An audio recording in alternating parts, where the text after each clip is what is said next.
Mariana Enríquez nació en 1973 en la ciudad de Lanús, una localidad del Gran Buenos Aires, Argentina. Allí creció acompañada de las historias, leyendas y supersticiones que su abuela, oriunda de Corrientes, le relataba. Pocos años después, su familia decide mudarse a la ciudad de La Plata. En un contexto de crisis económica y postdictadura militar, la desesperanza y un futuro incierto potenció a Mariana a refugiarse, ya en su adolescencia, entre libros de segunda mano, música y amigos cómplices de noches de consumos y bares de mala muerte. En la literatura, sus mundos favoritos eran donde el horror, la fantasía y la filosofía coexistían. Mundos tales como los de Stephen King, H.P. Lovecraft, John Fante, Hubert Selby Jr., Bret Easton Ellis, entre otros. La decisión de escribir por parte de Mariana nació de la necesidad de contar lo que pasaba por su mente, ya que en ese entonces nada ni nadie podía expresar lo que sentía, lo que ella misma vivía y leía en los libros que compraba y la música que escuchaba. Sex Pistols, David Bowie, The Call, The Stooges, The Slits.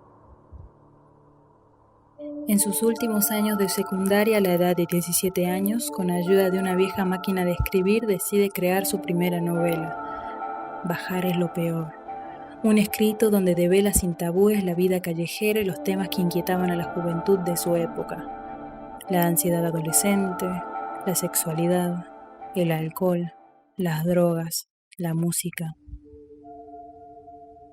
Años después, gracias a la hermana de una amiga, el manuscrito llegaría a las manos de Juan Forn, de Editorial Planeta, quien decidió trabajar junto a ella en las correcciones de la novela y 2 años después su publicación.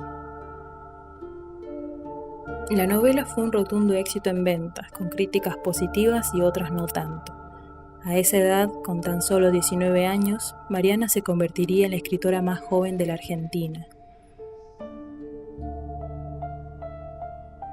En ese momento de exposición y reconocimiento llegaría un cuestionamiento importante respecto a su relación con la literatura, es decir, ¿por qué escribir? Estaba claro que no podría vivir sin su mundo imaginario. Además, el género fantástico, el terror y la ficción eran los textos que más disfrutaba leer, pero necesitaba ver reflejada la percepción y las experiencias de su mundo cotidiano, en su idioma y sobre todo en Argentina, utilizando como elementos narrativos y disparadores las creencias locales, las supersticiones, nuestros fantasmas y monstruos. Al terminar la secundaria y posteriormente graduarse como licenciada en Periodismo y Comunicación Social en la Universidad Nacional de La Plata, empieza a trabajar como periodista en el diario argentino Página 12, donde eventualmente se convertiría en subeditora del suplemento cultural Radar. Varios años después, en 2004, publicó su segunda novela, Cómo desaparecer completamente.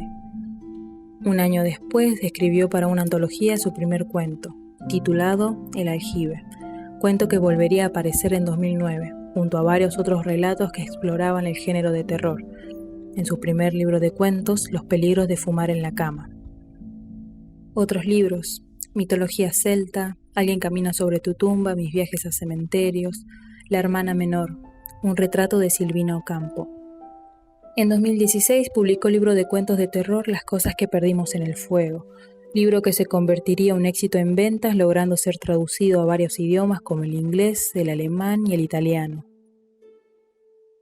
Mariana recibió numerosas menciones y reconocimientos a lo largo de su carrera, convirtiéndola en una destacable figura de la literatura del género de terror a nivel nacional e internacional de la lengua castellana.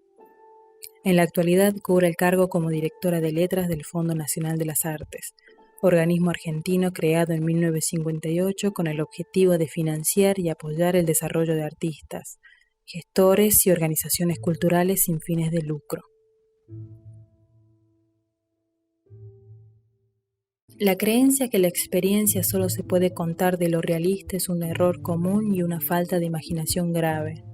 Ella utiliza elementos y recursos en sus relatos para librar los prejuicios de la escritura fantástica mal denominada solo para jóvenes y niños, creyendo firmemente que la ficción no tiene límites, por lo que no escatima en provocar cuestionamientos con fuertes intereses en la violencia institucional.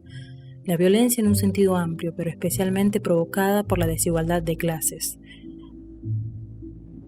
Inspiraciones provenientes de la tradición oral de los cuentos y la religiosidad popular, los santos paganos.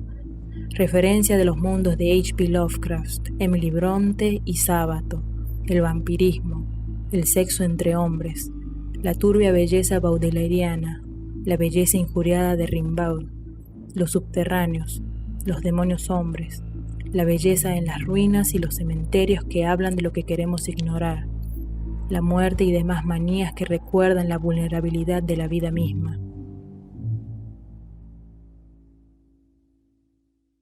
Siempre me pone de mal humor cuando me preguntan de qué se trata una historia o qué representan los personajes.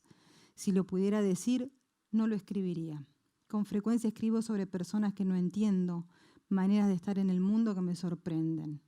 Quiero saber cómo las personas le dan sentido a las cosas, lo que se dicen a sí mismos para explicarse el mundo, cómo viven, cómo se nombran a sí mismos. Porque la vida es difícil, incluso cuando es maravillosa, incluso cuando es hermosa, y lo es con frecuencia, es difícil. A veces no sé cómo hacemos para atravesar el día o la noche, y escribir es una forma de tratar de entenderlo. Gracias.